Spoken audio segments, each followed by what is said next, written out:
Right now, somewhere, someone is about to make a decision that will haunt them for the next 20 years. Maybe it's you. Maybe it's happening in the next 5 minutes, in a text message you're about to send, or a door you're about to walk through. What if I told you Teresa's 60-second habit that could stop that decision cold? Stay with me, because this could be the most important thing you hear all week. We don't usually ruin our lives with one giant catastrophic choice. It's rarely that dramatic. Instead, we ruin our lives in small, rushed moments when we're too angry, too tired, or too scared to think clearly. These are what I call decision moments, and they're far more dangerous than they look. Here's the strange part. Most of these moments last less than a minute. A minute to send the email that ends a career. A minute to say the words that end a marriage. A minute to sign the contract you never should have touched. The moment is short, but the consequences stretch on for years.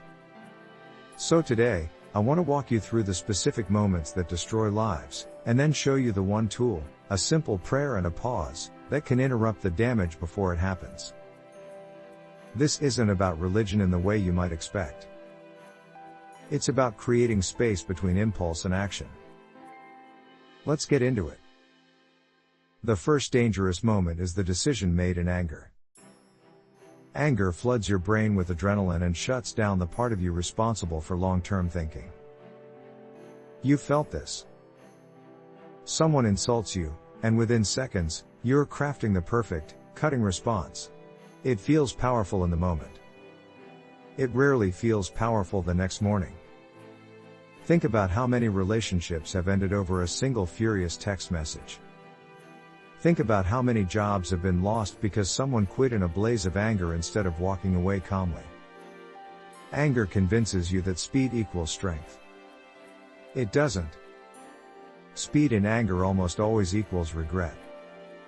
The second moment is decision made in loneliness.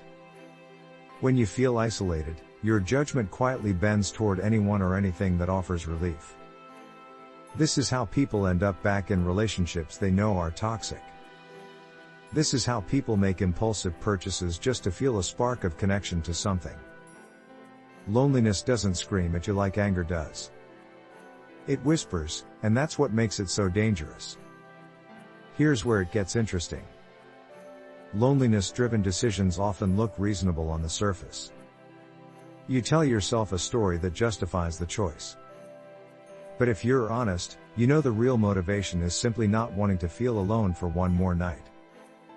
That's not a foundation for a good decision. The third moment is decision made in pride. Pride refuses to apologize even when you're wrong. Pride refuses to ask for help even when you're drowning. How many businesses have collapsed because a founder was too proud to admit the plan wasn't working? How many friendships have quietly died because neither person wanted to be the one to say sorry first? Pride disguises itself as strength, but it's actually fragility wearing armor. The strongest people you know are usually the ones who can say, "I was wrong," without their identity falling apart. That's not weakness. That's the opposite. Now let's talk about the fourth moment, decision made in fear. Fear narrows your vision until you can only see the worst case scenario. Under fear, people quit good jobs, sell valuable assets at the worst possible time, or say yes to something terrible just to escape an uncomfortable feeling. Fear is a terrible long-term advisor. It's excellent at keeping you alive in the short term, and terrible at helping you build a life. You might be wondering, isn't some fear healthy? Of course it is. Fear that makes you check your mirrors before changing lanes is useful. Fear that makes you abandon a 10-year plan because of one bad week is not. Learning the difference is essential. The fifth moment is decision made in temptation, that flash of desire for instant gratification.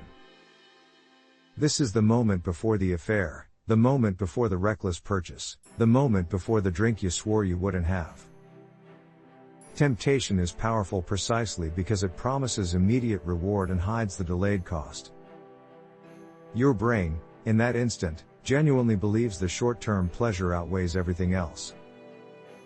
But wait, there's more to this one. Neuroscience shows that the urge created by temptation typically peaks and fades within about 90 seconds if you don't act on it.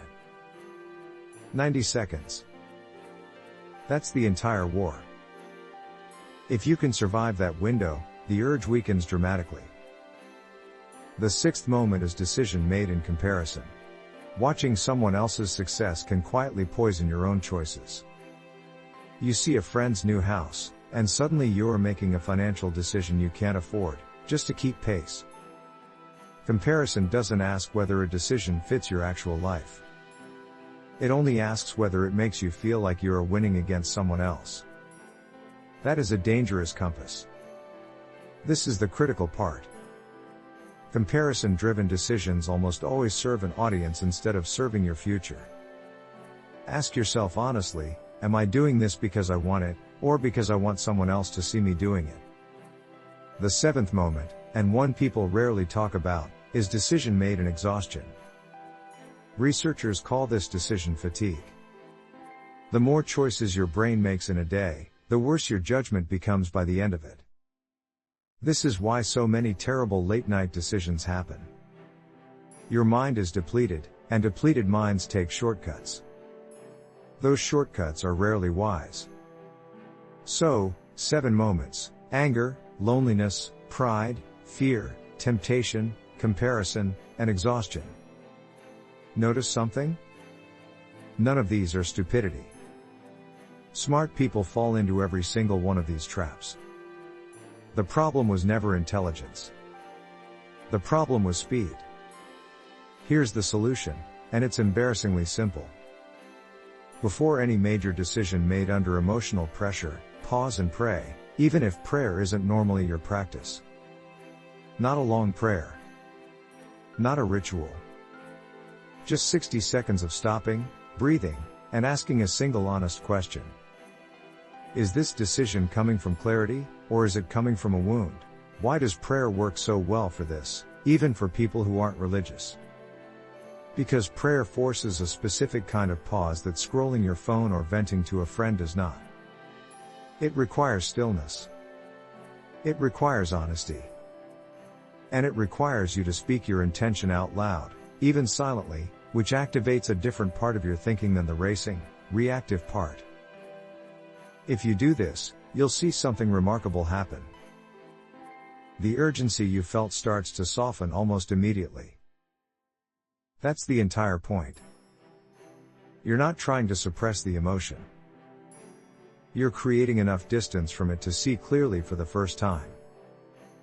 Here's a practical version you can use today. When you feel the pull toward a big decision under pressure, say this quietly to yourself. Let me see this clearly before I move. Let me choose from strength, not from wounds. Give me 60 seconds before I speak or act. That's it. No complicated ritual required. After that pause, ask yourself 3 questions. Will I still feel good about this decision in 5 years? Am I trying to solve today's pain with tomorrow's consequences?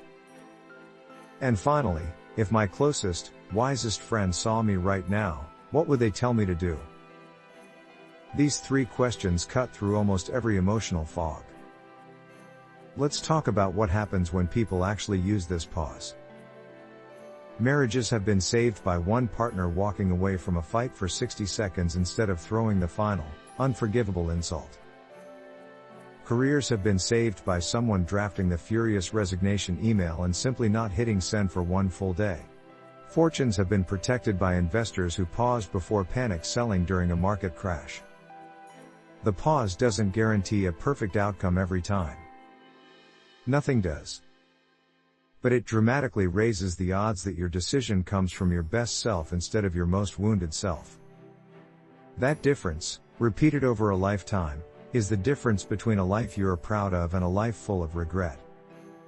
So here's what I want you to take from all of this. You are not doomed to repeat the decisions that have hurt you before. The moments that ruin lives are predictable, almost every single time. Anger, loneliness, pride, fear, temptation, comparison, exhaustion. Now you know their names. Now you can see them coming. The next time you feel that familiar heat rising, that urgent pull to act right now, remember this. 60 seconds. One honest question. One quiet pause, prayer if you choose it. That small space between the trigger and the action might be the most valuable real estate in your entire life. Protect it, and you protect your future.